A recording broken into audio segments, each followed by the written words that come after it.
And we rapid speed down to 2,500. Give point wherever you reduce speed to 180. Black box. We good? All right. Hey, welcome back. This is part 2 with our interview with the awesome, the great Barron, the Solomon, I tell you what, the King Solomon. whenever I'm feeling down, I'm going to come back Yeah. here, man. You've been gassing me up this whole time. Very good, I love dude. it. That's what I'm talking about. Thank you. You know, I got King Solomon here, and I've got like, what was the guy in the Bible? Samson. Yeah. Yeah, that's the only reason I do this show, man. They just gas you up. I just I come like in, that. I get Yeah. gassed up, and I just go do my week. I like that. Yeah. You It's know, really good. you I go. actually you don't leave think and you're like, anything. you know what? I am the great. That's You know what I'm I talking do so about. good, man. Yeah. You're The right. great King Solomon. Hilarious. I love it. I love it. Look, man, hey, thanks for coming down from good old Nashville and spending some time with us to talk about crypto. And so the first part, we got your background. We talked a little bit about the Wild West of crypto. Now I want to get into the opportunity side, right? So there's massive opportunity in the crypto world. And before I get too deep, I have to say this is not investment advice. Certainly. We're not soliciting you today to buy anything based on our recommendations or chatter in this room, but just talking through what's out there. And I will at least give you a shout out and say, hey, you've got this really cool project you're working on, Thank you. solo music. And if you want to check out Barron and check out his website, they can go to Solomusic.io. solomusic.io. That's a blockchain crypto thing.io. Okay. Yeah. Get comfortable with that because it's here to stay. .com.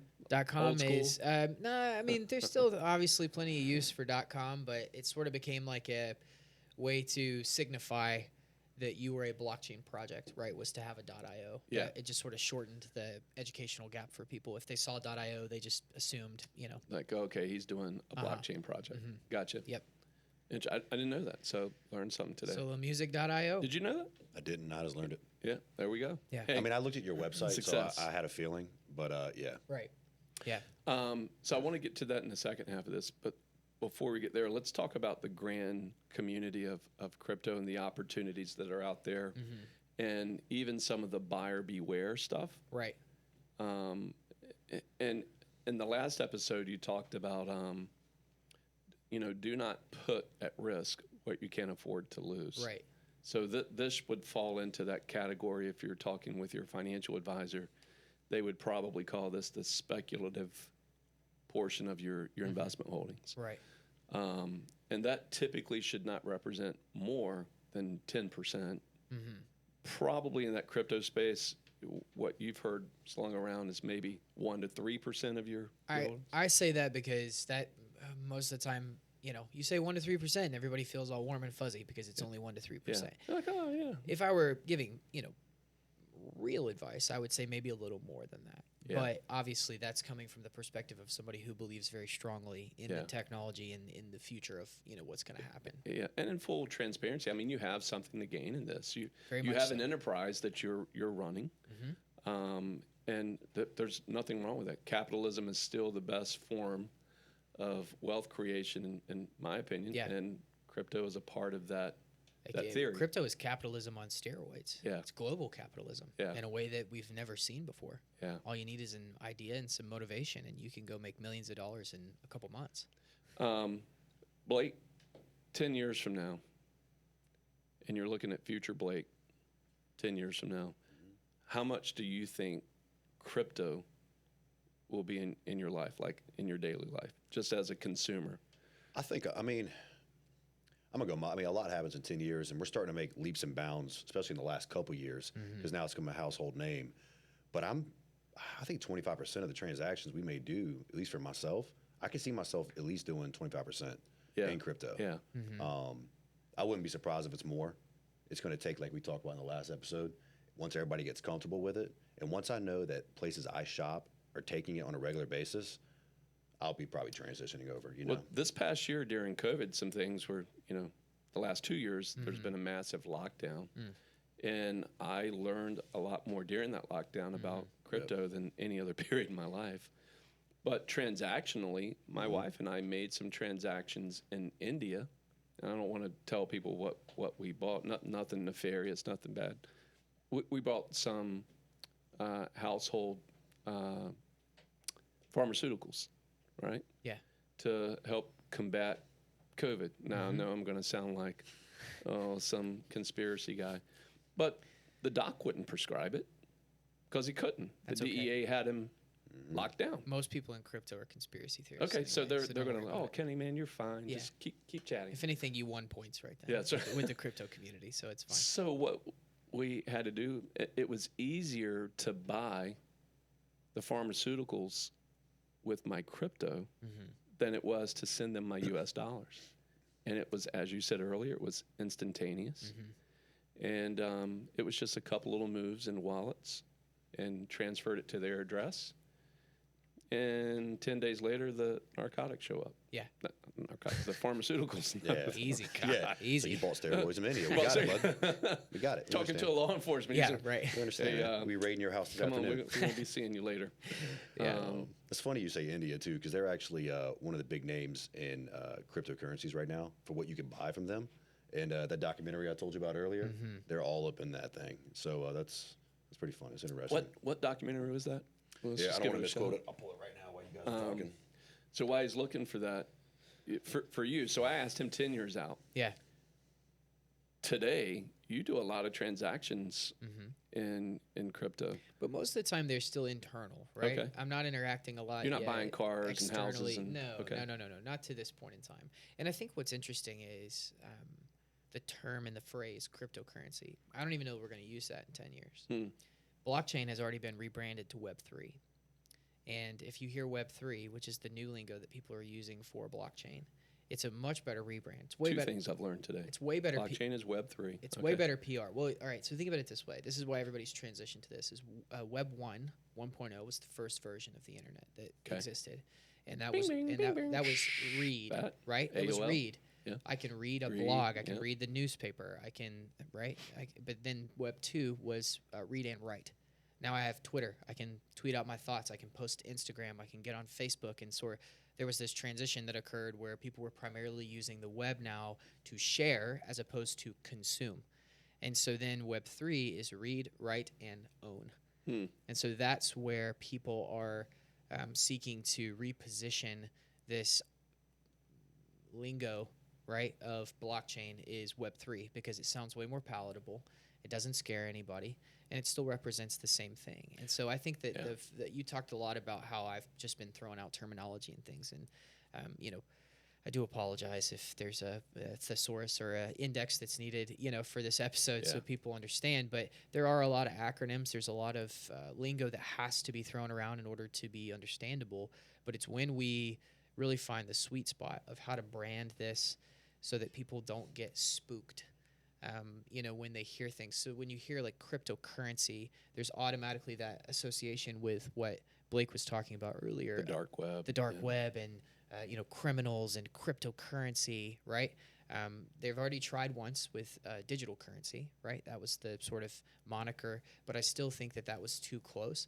I don't necessarily even believe that you're going to be saying, hey, can you pay me in crypto in 10 years? Yeah. It's just going to be complete the transaction.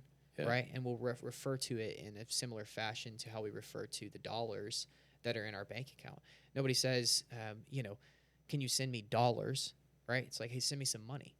Well, we understand that money in this instance is referring to dollars, and I think that something similar in terms of the verbiage transition is going to take place.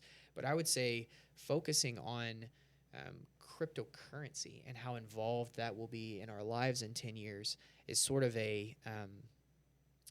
I would look at it more of overall blockchain transactions, right? And how often and frequently those are being used. My father was a lawyer for a long time, like I've talked about, and then he owned a title insurance company in Tennessee.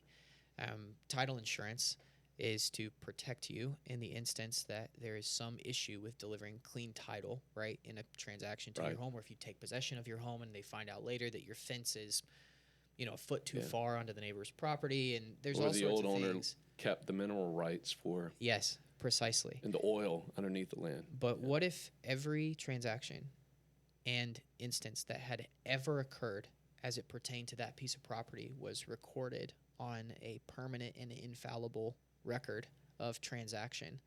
There's no longer a need for title insurance at that point in time, because if I go to buy a property, I just pull the entire transactional history for that respective property, right? Well, those types of things, those information systems will exist on, in a blockchain ecosystem. People are working on it now. I mean, they're You pouring. just made the title insurance industry mad.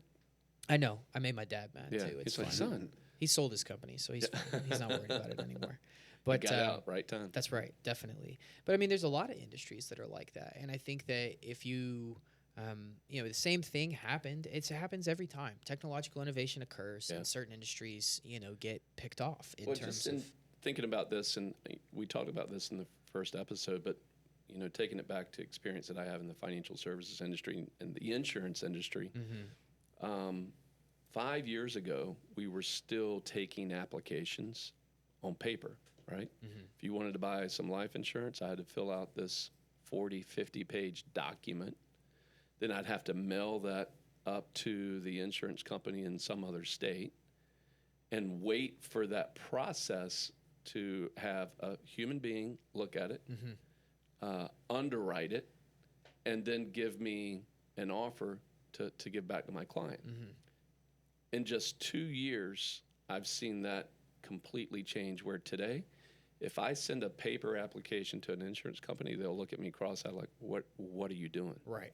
We have this system that you can go log into, and there's this encrypted data that you can share about your client. It's the application, and that digital application shows up to the underwriter instantaneous. And if a person's healthy, and they find out how healthy you are through big data, right? They don't. If you're under 65 years old, they're not even asking for blood work anymore.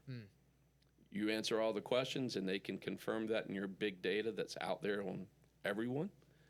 They can give you an offer in sometimes as quick as 3 hours. Right. To maybe 48 hours, worst case. But you just said something, and I want to just speak on this really quickly. That is something that we have all accepted as just like a natural and organic part of our lives, which is that other people owning your big data and being able to give permission and access to it is 100% fine. Right. By me checking boxes and turning in this application, somehow I have given permission for them to scan my entire medical history, right? And this idea of your medical history, your driving history, your banking history. Your data doesn't belong to you. Right. It belongs to Google. It belongs to Facebook. It belongs to these big centralized organizations who have managed to, productize this data and this information and monetize it in a way that has made them unbelievably wealthy. But Huge. it's all your data. I Right. mean, yeah, they've collected it and they've built platforms that allowed them to accumulate it over time. But what most people see as this continues to go is, in this instance, that check would occur and then you would get pinged on a device to say, hey, this person wants access to your medical history. Yeah. Do you give them permission to do that? Even down to I have seen, because Nashville's a huge healthcare hub, Right. and I was talking with one of the biggest insurance companies that exists in the healthcare space. Yeah. They were exploring the idea of allowing people to opt in for research purposes via blockchain and to sign a transaction via blockchain that allowed people to access their medical history if they were willing to share a small percentage of whatever the company got paid to get access to that information. So you can get comfortable and used to this idea of, well, they're already selling that information anyway, right? Like it's already, that transaction's already happening. Well, why shouldn't, it's my information, it's my data, Right. Why should I not be able to opt in or opt out of including that in a survey? Why should my medical history belong to you? That doesn't make any sense. If you think about it from an estate point of view, every one of us has a digital estate. So we have a web-based estate that it's our data.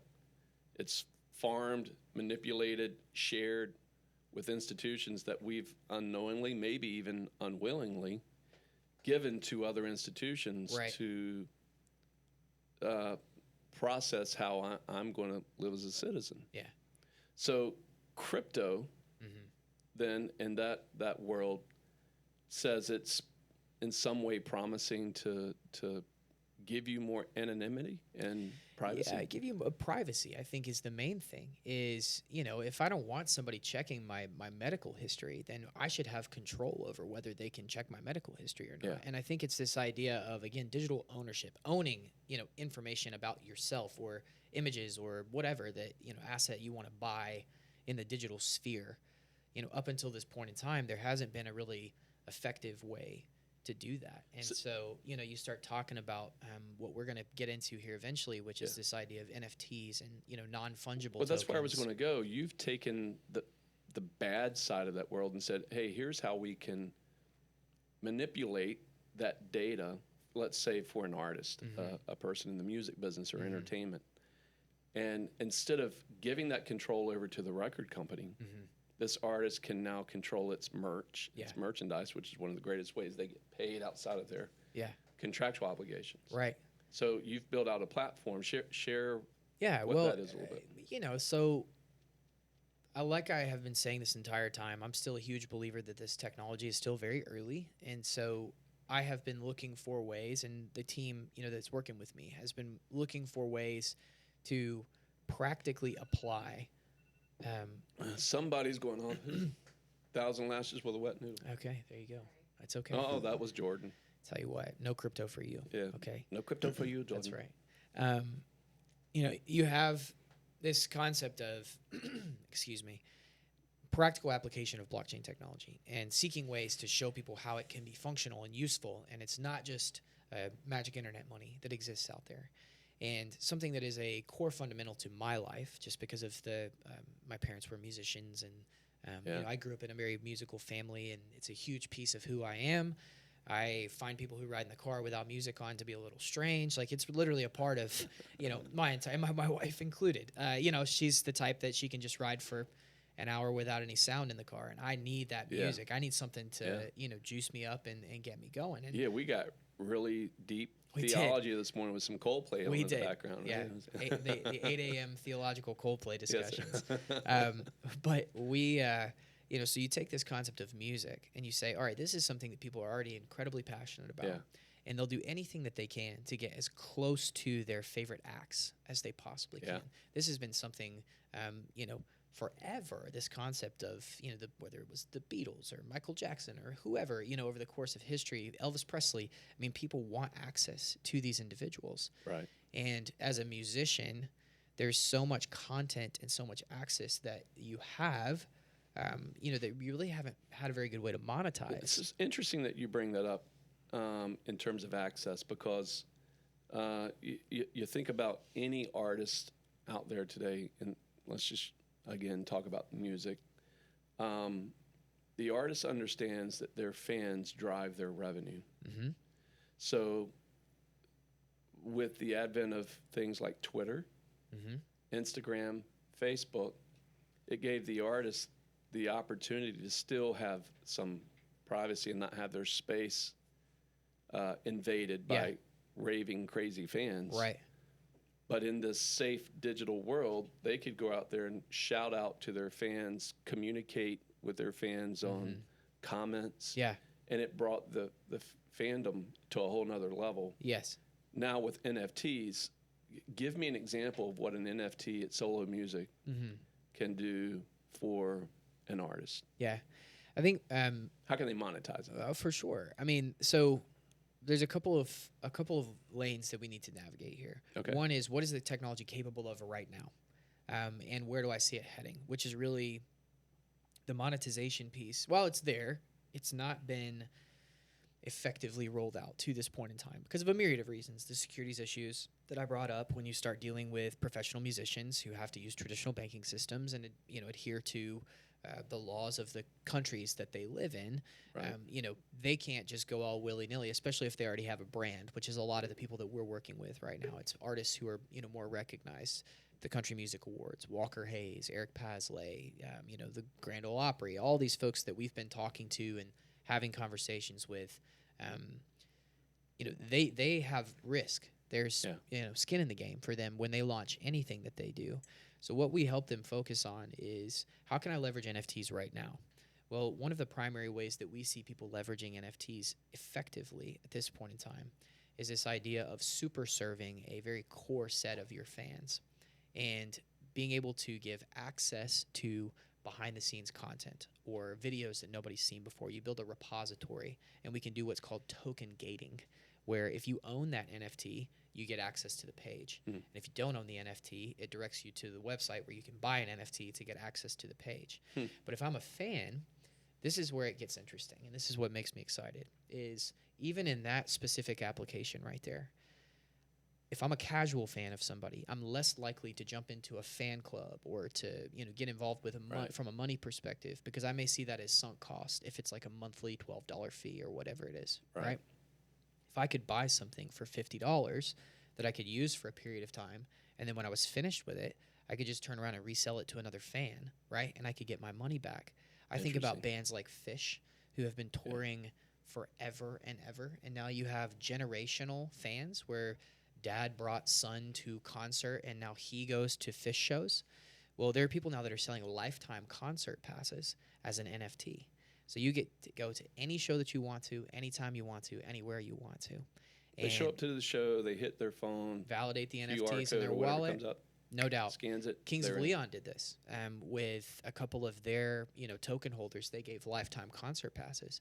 And the Kings, their team internally who helped them pull that off, have said that those fans have now become some of the most valuable fans that they have, because they know all of them now on a first-name basis because they've been coming to shows and, they're involved.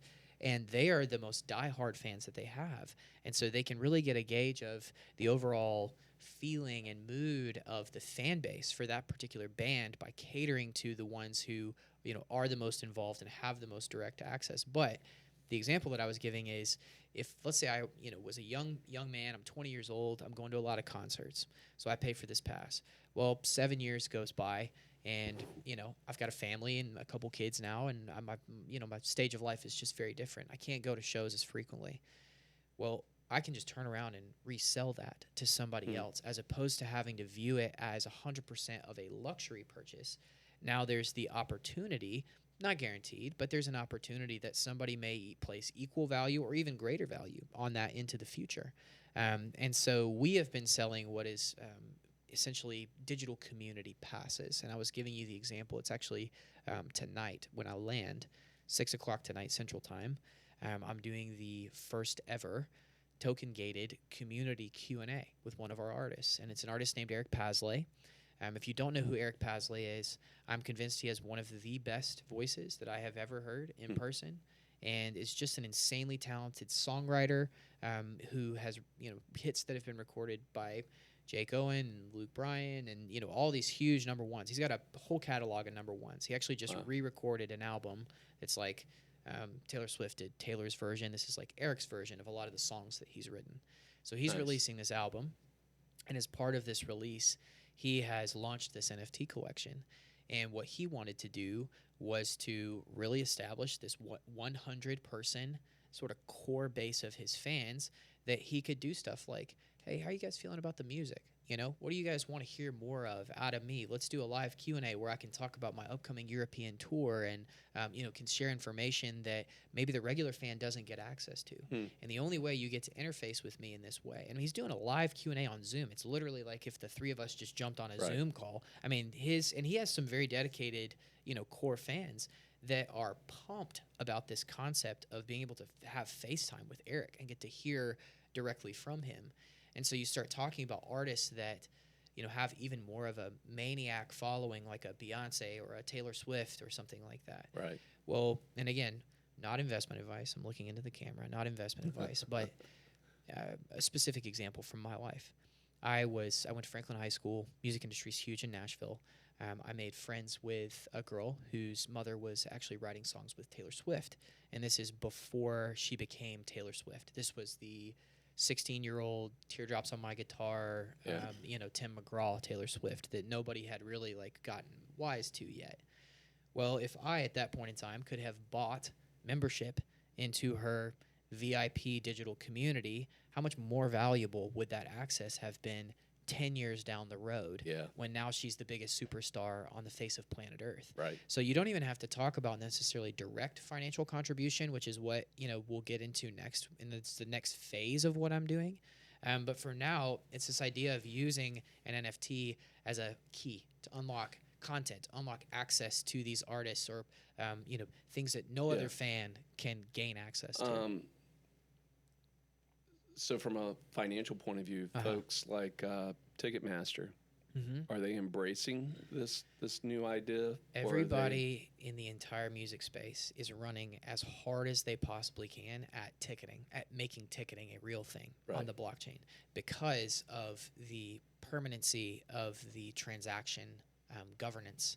Like when we put a smart contract in place as it pertains to a particular asset, you cannot modify the bounds of that smart contract. So if that asset moves from wallet to wallet, just like it goes back and checks the entire transactional history of the Bitcoin network before approving a transaction, it checks that asset, so in this case a concert ticket, and says, okay, 50% goes to the house, 20% goes to the artist, 10% goes to the person who resells it, right? Or whatever the economics are that they get. And I think the big misconception with concerts right now in the music industry is that, and there are artists who, get rich and make a ton of money and all that jazz. Like I'm not pitying these, A-list celebrities, but a lot of them do miss out on a ton of money because most of the time they get $0 from secondary market transactions. Their entire contract is negotiated for that base sale. Yeah. So if I sell a front row ticket to a Beyonce concert at the face value, which on the ticket, if you look at it, it'll probably say like $400, $600, something like that. But people pay $5,000, $10,000 to sit front row for Beyonce. Right. Well, unless she negotiates in her contract before the tour even starts that she gets a percentage of secondary market sales, all of that just goes to the scalper or the company that is buying and reselling that ticket. Well, they didn't do anything for that. All they did was buy low and sell high. Right. That doesn't make any sense, right? People are paying to go see an artist. They want to reward that artist with their money. That's what they're paying to do, is to go to a venue. Obviously, you got to pay the venue fees, the overhead. Everybody's got to make money. But ultimately, what they're trying to do is to show support for an artist by paying for a ticket to go see their show. Interesting. Yep. And so with a concert ticket, if we could guarantee economic transactionality around that asset, so if I went even on a secondary marketplace and tried to sell it to you, as soon as you press the buy button, there's a permanent contract that's attached to that asset that spits the money Disperses where the it's money supposed to to go every single appropriate time. party. Yes. And so everybody and their brother is running hard at this ticketing thing, and nobody's been able to figure it out 100% just yet. Maybe that by the time this podcast gets released, they will. But for now, it's been sort of the holy grail. But Ticketmaster definitely they've acquired a couple of blockchain companies trying to make this happen, sort of silently under the radar. They're very much interested in getting to that place first. We're going to jump on another topic in a sec, but before we do, with solo music, you've got a raise out there right now for for your business. We do. And getting some people involved in the market and this idea of what you've just been sharing. Yeah. Share with me to the extent that you can without, Yeah. I'm soliciting you now Sure. to tell me about solo music. Yeah. and So your we're PPM, raising a Series A right now on a PPM, and which is a private placement memorandum. that's right. Yes. And so I'm raising $4 million. I've got about $2 million committed right now, so I'm looking to finish out the round with some big institutions. Yeah, and I don't want to use names, but some big people believe in this and are behind this concept so far.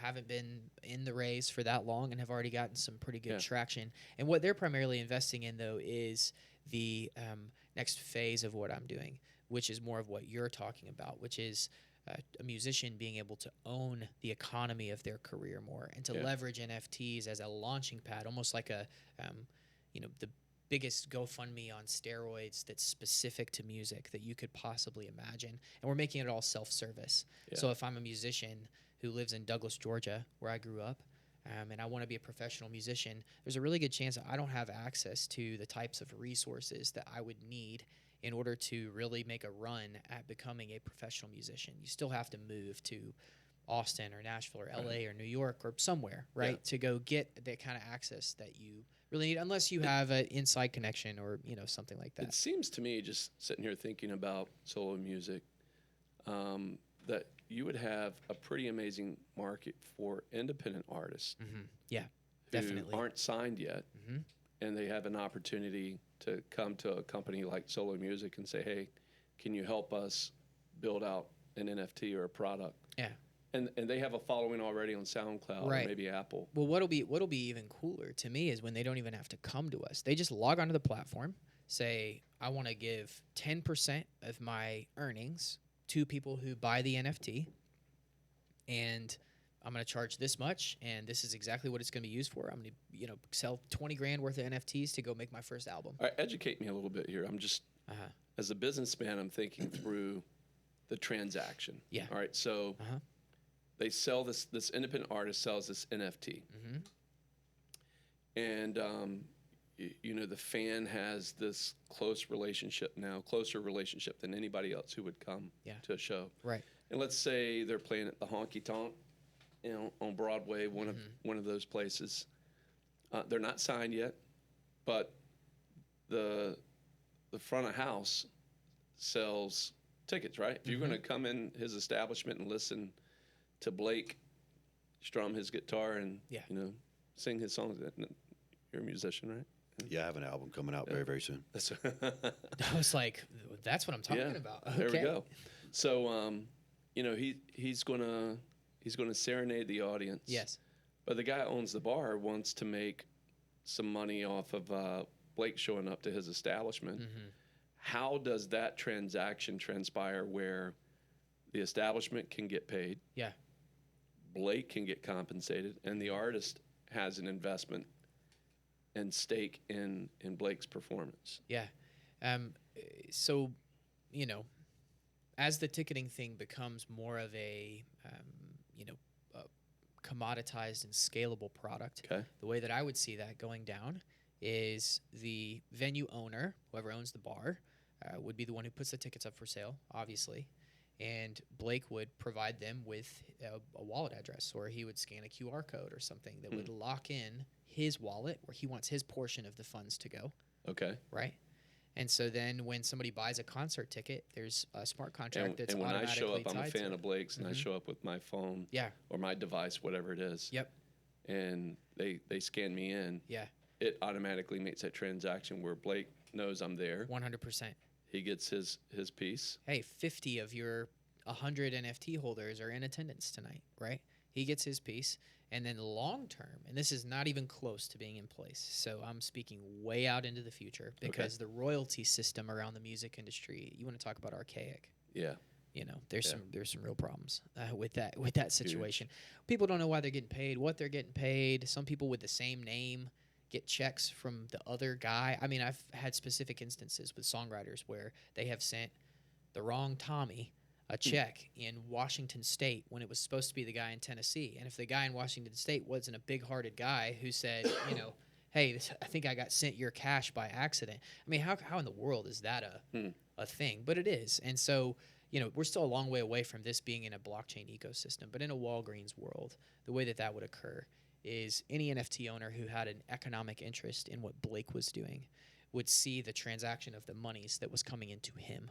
And then they would see their portion of those monies flowing to their crypto wallet at that point in time. Because I can pay, like when you own an NFT in your MetaMask, I could airdrop you currency to that wallet. I don't have to just airdrop you another NFT or anything like that. Yeah. And I can see, as the person who administered the NFTs, I can see, I don't know who, because it doesn't have names attached to it, but I can see wallet addresses, right, of my NFT holders, so I know where to push things. So from a business aspect, you're going through this in a formal process, following government rules, following the PPM rules to launch your investment opportunity.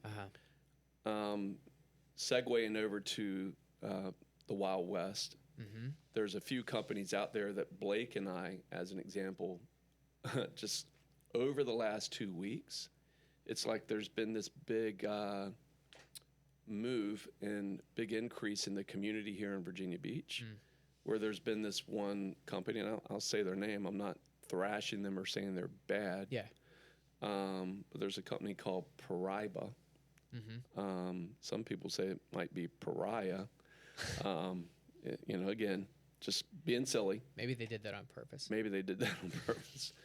But they have approached this crypto world in a way of where they're trying to capitalize on the community, and getting people to stake a significant amount of money where they'll buy Bitcoin. I think is what they're using, right, as part of their transaction blade.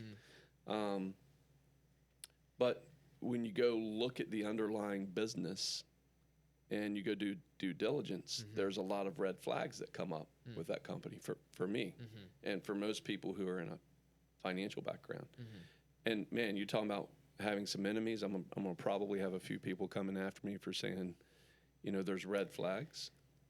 I mean, if you don't have some concerns before, nothing. If it's too good to be true, it probably is, right? So, I mean, I think that there is a healthy amount of skepticism that you have to have with every project, because we talked about earlier the $650 million theft that has occurred. Yeah.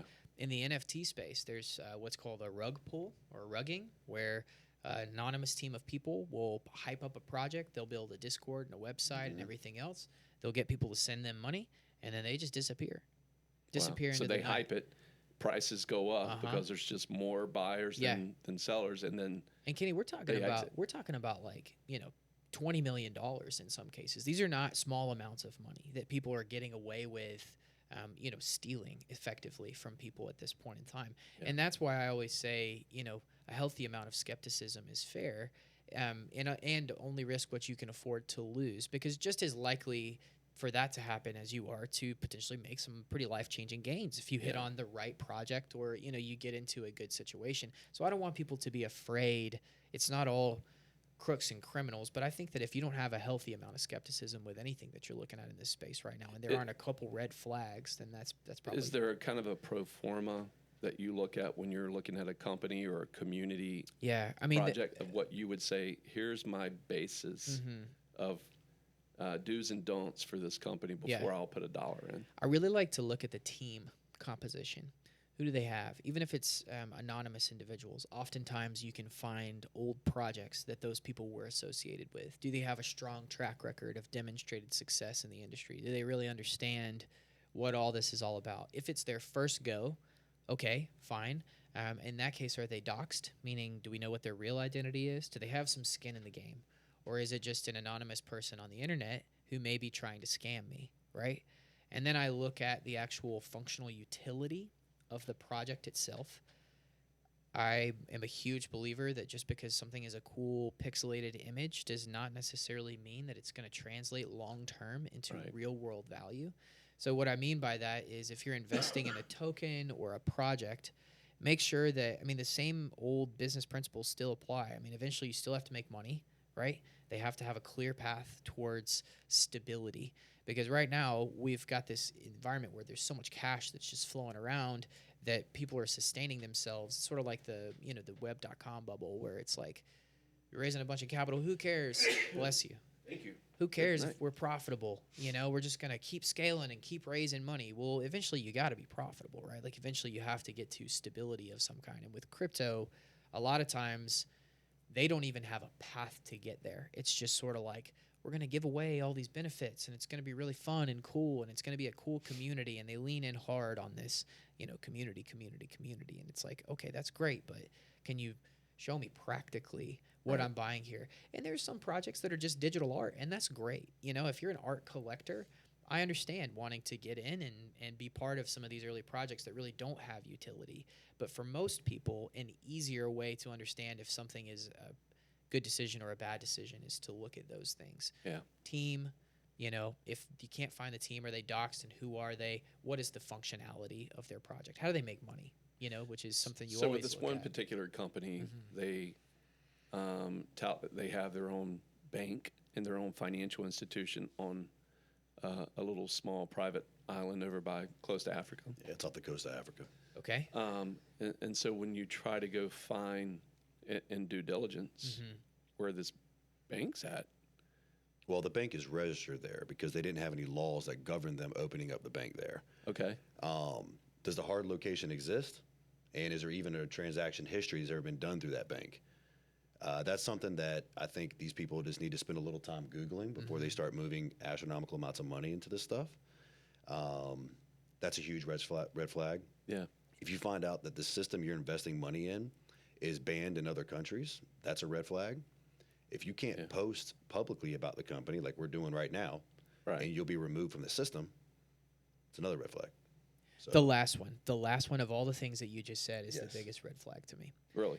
Why in the world, if I'm a founder of a crypto project, would I not want everybody and their brother talking about this project? exactly.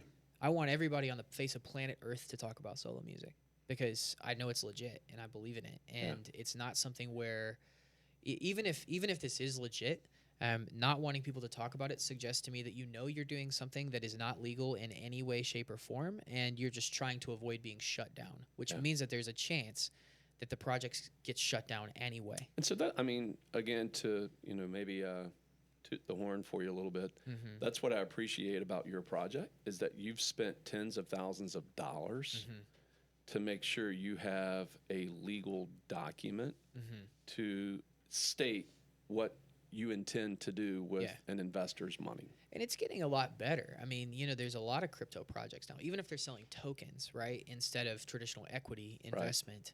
There's SAFE agreements and SAFT agreements, which is a sale against future tokens, right? Things that are becoming more popular in the legal system that provide some consumer protection. And most people that are good individuals who are actual entrepreneurs who are really trying to build in this space won't hesitate to, lean in to some of that. I think you have a mix of the anarchists who say like, no, we don't want to do that because we believe that this was started to be independent and you should be able to be anonymous and yada yada. And then you have other folks who, and again, I don't know anything about this project, so I'm not giving advice one way or the other to jump in.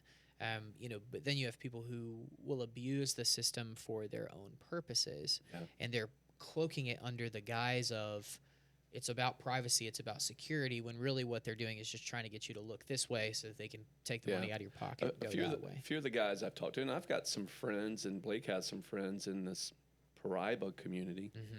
And what all of my friends will say to me is, KP, this could be a scam. Yeah.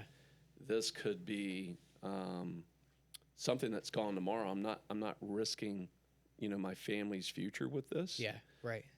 However, man, it's I'm making money. Yeah. And so because they're making money right now, the perception is that it will continue, and you should do it too. Yeah. Remember that joke I made about exit liquidity last night? Yeah, share that. You got to be really careful because there are some very smart, very sharp people in this space who will pump a project to the moon because they have a bunch of money. They got in really early. I'm talking the doorstep of this thing. And they want other people's money in the project because what they're doing is they're selling their way out as you're coming in. And without available exit liquidity, right, there's not a proper amount of money in the system for you to get out at that point in time at the price point that you want. And so a lot of people, I was telling Kenny last night, a popular thing has become for these internet personalities that are anonymous profiles that people get a lot of information from and really trust. They will get into a project. They probably normally get it given to them. The project will come to them and say, hey, we'll give you 3 NFTs if you will post about this project and say, oh, solid fundamentals, great looking team, blah, blah, blah, going to the moon. And then it pumps and they sell off their portion and then the project dumps and there's a last one ends. That's it. A whole slew of people, left holding the bag. And like even the, the drip thing that you have shown me is very similar to some other projects that I have evaluated in the past. And that one seems to be fine. I mean, I think there's a decent chance that you keep making money and it's amazing and it's great. But I have also seen other, similar types of projects with dripped monies and huge APRs and, the promise of compounding over a long period of time. And if you leave money in, you put 10 grand in now, and in 3 years, through the power of compounding, you'll be worth $40 million, right? Yeah. And those projects have tanked in the last year. I mean, tanked. And I'm talking some big boys, things with like, you know, $8 billion in total value locked Jeez. into their contracts and stuff like that. And they haven't gone to zero. Jury's still out on if it'll work long term. But the problem is that a lot of people get in the very beginning. They get an outsized portion of the network. And then once it rises up, they're looking at a fairly substantial gain, but there's nobody to sell to because they haven't had anybody new come into the system. So just be careful. And I think that's buyer beware, right? Just be careful. Yeah. Don't put in what you can't really lose. And I feel like I've spent so much time, validating all of the fears and the concerns with this industry, to this point in time. And I'm trying to be as fair and as middle of the road as I can be in terms of the prospective risks that are involved in getting in this space. But let me say that cryptocurrency and blockchain has been very kind to me. And I know that it can result in life-changing opportunities for people who otherwise would not have access to these things. And I think the net long-term benefit of this technology it far outweighs any potential, negativity that we have to wade through on the front side of this to get It's there. not going away. No. Yeah. There's too much money just invested look at your now. iPhone and the wallets that are embedded in there in the 100%. current financial system we have. Definitely. So when you think about these communities, whether it be a Paraiba community or a Drip community or ones I don't even know anything about, it appears to me, and help me understand if I've got this halfway right, but community to me seems like bank, right? So you've got this token, you've got this coin, you put it in with this community, and then the community will pay you an APR, an annual percentage rate, or a daily rate on me lending my money to the community to allow other people to borrow or leverage that. Yeah. But the somewhere problem else. is that right now, let's use Drip just as a specific example. Whenever you collect your gains, your daily gains, are you being paid in Drip? Yes. Okay. So what happens if the price of Drip tanks? Yeah, it's been going down. Right. Since I've been, I was like, man, since I've come in, the price has fallen. Because a lot of people, thanks a lot. a lot of people. Well, first to get back to your original, statement about community. So a community in a crypto environment or a blockchain company is a very different sort of thing. This is a Discord, right, with 10,000 members in it, and people who get passionate about a project and they believe in a project, and you really seek to launch your crypto project off the back of a really strong community, and that's something you try to establish on the front side, right? Of what Isn't that what banks do? I mean, a community bank says, hey, we're part of this small niche community. We're a lot alike. Bring your deposits. And the more deposits they get into the community bank, they can go to the Fed Reserve and borrow overnight 9 to 33 times, according to the American Bankers Association. They can borrow that and then lend it back out to me, you, Blake, Jordan, anybody who wants to borrow money to go buy a car, buy a house. Right. So it appears to me that these crypto communities are trying to do in what's been some created ways for 200 years. But the difference is that you have communities that are forming around things that don't loan any money, right, or have no potential financial gain outside of just the NFTs, like the artwork. Like the Bored Ape Yacht Club is a great example. I kick myself 6 times a week for not minting one of those, whenever that project first dropped. Tell us that one again. What so is it's the Bored Ape Yacht Club. Bored Ape Yacht Club. And that sounds insane. And if you go look at the pictures of these things, they are insane. They look insane. It's like monkeys with captain hats on and stuff like that. But celebrities are buying and trading these things for hundreds of thousands of dollars at this point in time. I think the total value exchanged around the project. Recently, somebody, the company who created it, they raised some funds, and they raised like 250 mil, I think, or maybe a little more at a $4 billion valuation. Their revenues were 160 some odd million for the previous year, and their profits were $130 million. Now, that's pretty good, right? In terms of, the money that you're making to the money that you're banking at that point in time. But that's on the initial sale of these apes as they're kind of being massively valued and exchanged around. Well, the reason why that grew so significantly is because of the community that built around this and the value that that community then kept pouring back in. There's a Bored Ape band. They have a deal with Warner Brothers, right, where they're actually going to take some of these apes, turn them into that metaverse band concept, start making music. And if you own one of those apes, you can theoretically make money, right, in that instance. And so people are building communities around a lot more than just this idea of collecting a bunch of money from people. But back to the drip example that you just gave me, there was a very popular project that I've already referenced and that I'm still in, to be fair, called Olympus. And it was the same thing. Huge APRs, consistent returns, compounding over a long period of time, but you got paid out in Ohm, which was their token. Well, what happened is there was a huge liquidity crunch because some of the big boys, because you don't know how much of the drip network is controlled by each individual, right? You have no way to see, how much drip is owned by who.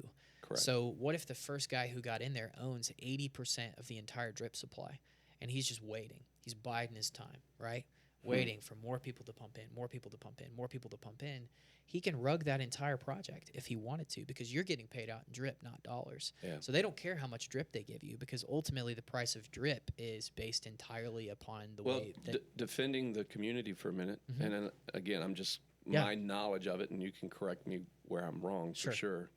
But supposedly they have a well tax built into their community to keep the big boys from hurting the community, but because if they take money out of the community and convert it back to BNB or convert it to fiat currency, cash, there can be a well tax as much as 50% over a certain amount of dollars that they would transact with.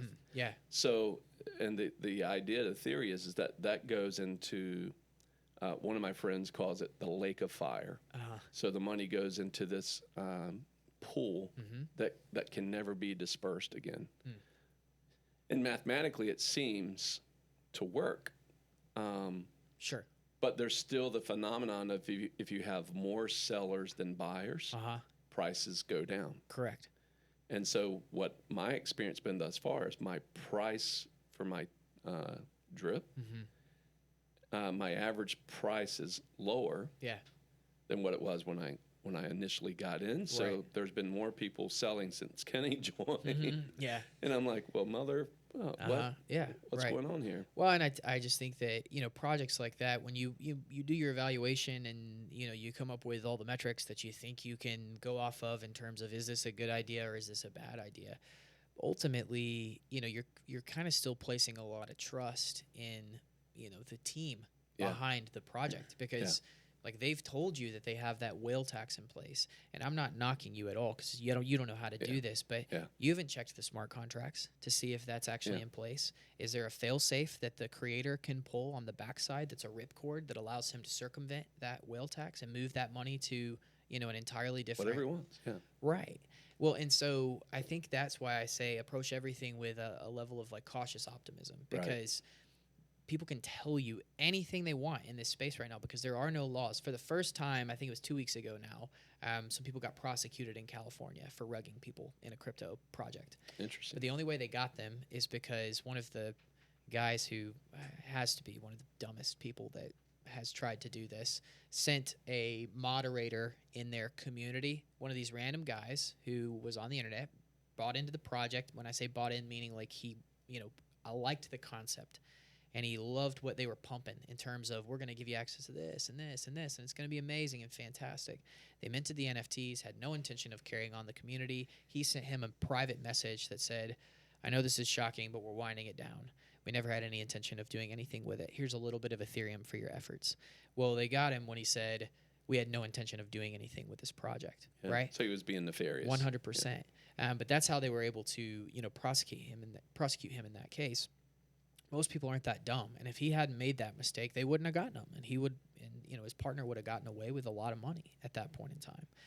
So I think until we get to a point where the sophistication of the infrastructure can protect consumers in some way, shape, or form, you just have to be a little careful, because most people don't know how to code, and they certainly don't know Solidity, which is the language that Ethereum smart contracts are written in. Okay. Yeah. And mind-blowing stuff here, and I'm just like, he just spanked me over here with, you don't know how to read the contracts. I'm like, Well, no, you're and- right. Well, and to be frank, a lot of times, I don't either. I'm not a core dev in that way. I have just enough, skill to be dangerous. But, Yeah. there's a lot of people who have a lot of control in these instances where nobody's gone through and checked the code, Yeah. to be sure. You're just kind of trusting that what somebody is telling you. And obviously this project's big enough, guaranteed somebody has gone in and checked that, to be sure, at this point in time. But there's always a chance that there's something else in Yeah. there that they weren't looking for. I guess the buyer beware piece would be, there's bad actors in everything, Yeah, and there are people who are well-intended, that's right. and there are people who are ill-intended. And don't let the crazy headlines dissuade you from believing that most of the activity that happens in this space is nefarious, because 95% of it is not.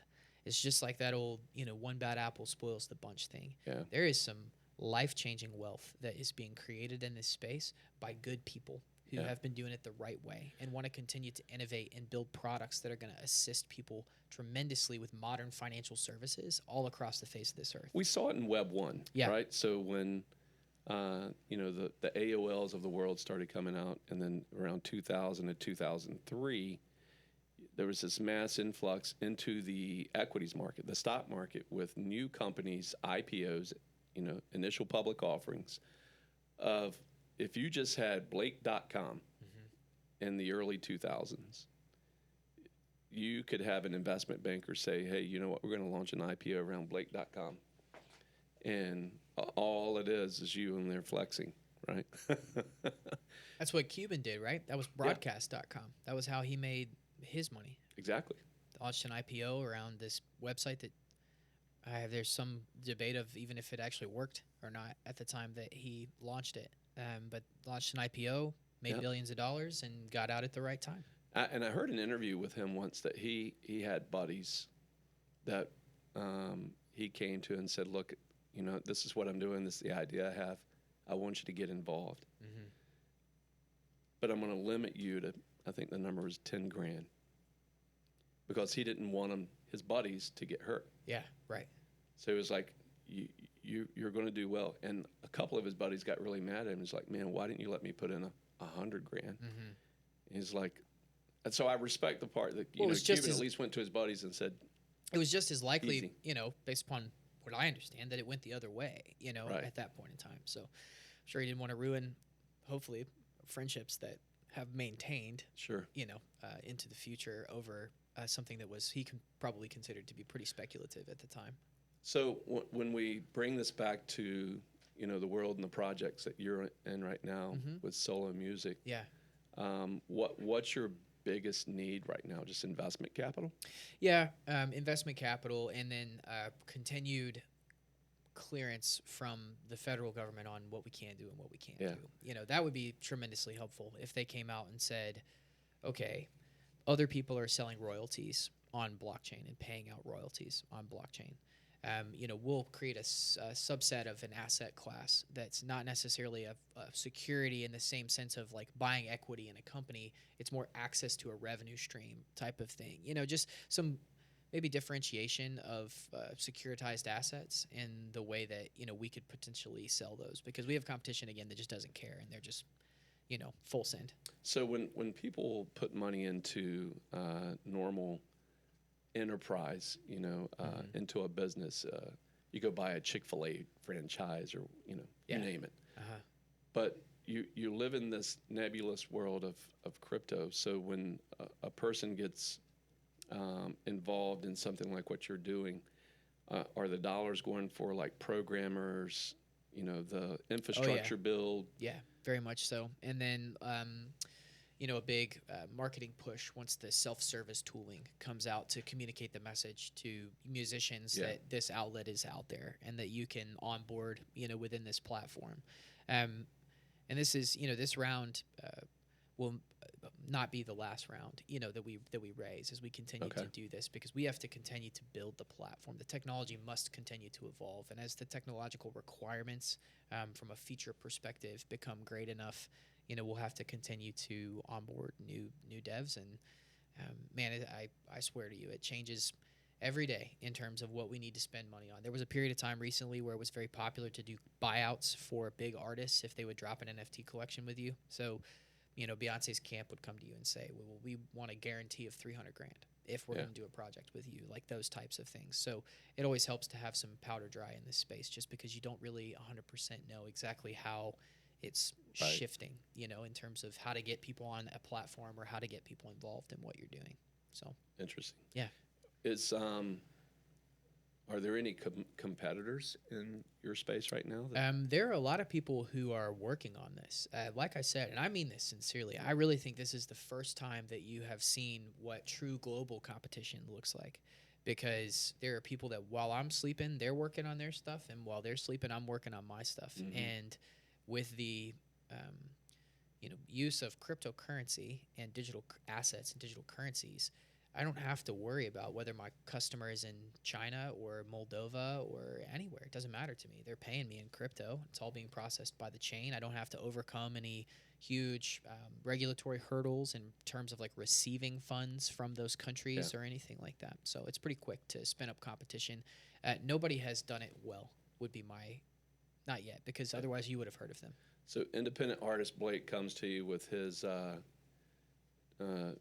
15-song album. Yeah. And just kind of using him as an example, but serious question. Yeah. What would you do with a new artist? How would you onboard them in the current state of solo music? What would you do? Yeah. I would say what we would do with somebody like that is we would help him start his digital community around this album.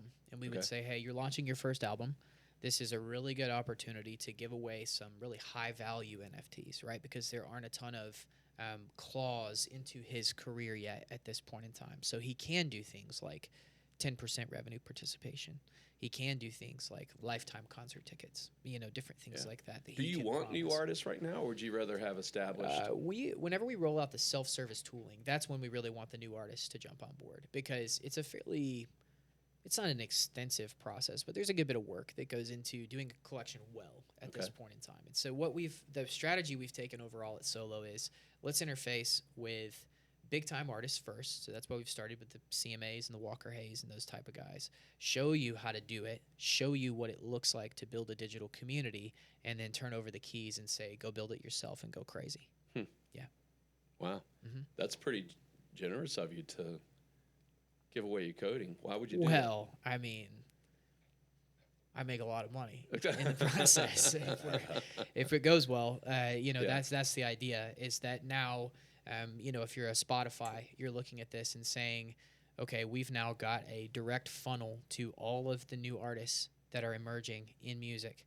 And if we want them to have their music on our platform, or interface with us in some way, we can offer them incentives if they're coming off of Solo Music's platform to upload their music directly to Spotify, or more significantly, if you're a major label. And I have what's interesting, and I think we're out of time, but major labels are signing TikTok stars now.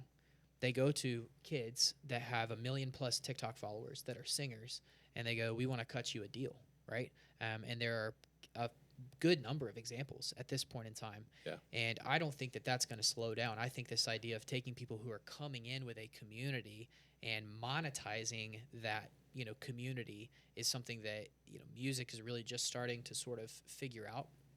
But imagine if that person, once they got to 100,000 TikTok followers, could say, hey, I want to release an album and I need to raise 50 grand to do that. And I'll give away 20% to you, the fans, if you want to jump in with me, and I'll go do it myself. Wow. I mean, I can make production quality music in my basement now. Right. So it's not really like I need a huge studio to go make these things happen. Labels still have their use. I'm not knocking labels. Everybody still has their function, but I do think it will provide opportunities for people who maybe don't have access to the labels or don't have, quite that exposure just yet, but they do have a good following. You can monetize that following and start making a living making music quickly. Because what I'm trying to do is I'm trying to make a way for artists to make a living doing music. I'm not trying to make everybody rich. I'm trying to say, if you're a professional musician in a small town and you want to make a living doing music, if you can find 1,000 people in your community to give you $100, well, you could probably live off that for 3-4 years while you're making music and crafting an album. This is not technology for the big boys. This is technology for everybody, and that's really the way that you should view it. That's awesome. Mm-hmm. So closing this out today, I asked you in the first episode if a person was trying to understand crypto. You mentioned a site years ago on YouTube. Whiteboard Crypto is a really good one. You can go there to start, and then beyond that, I would say that there are countless resources, as it pertains to blockchain. One of the best things you can do, and I know this is like very boring, is go read the Bitcoin white paper. A white paper in cryptocurrency is where a project lays out the thesis under which it is operating for the construction of its project, like the necessity for why it's Where going to can a person find that anywhere. white paper? You can just Google it. Google Bitcoin white paper. It'll pop up instantaneously. Okay. And it's titled by Satoshi Nakamoto, who we have no idea who that is.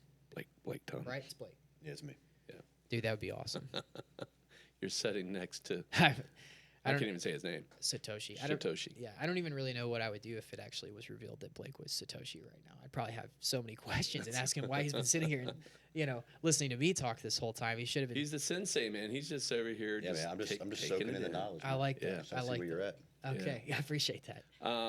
So, hey, thank you so much for coming on the show with us. Thank you for having me. It was great. I had a great time. We had great dinner last night, too. We really Shout did. out to Ryan's Roof, man. Man. That was tasty. You Come missed it, on. Blake. Yeah, Sushi. I know. I'm Good. sad. Good stuff. Good grief. Sushi, which Oh. there's some tokens out there called sushi, right? Yeah.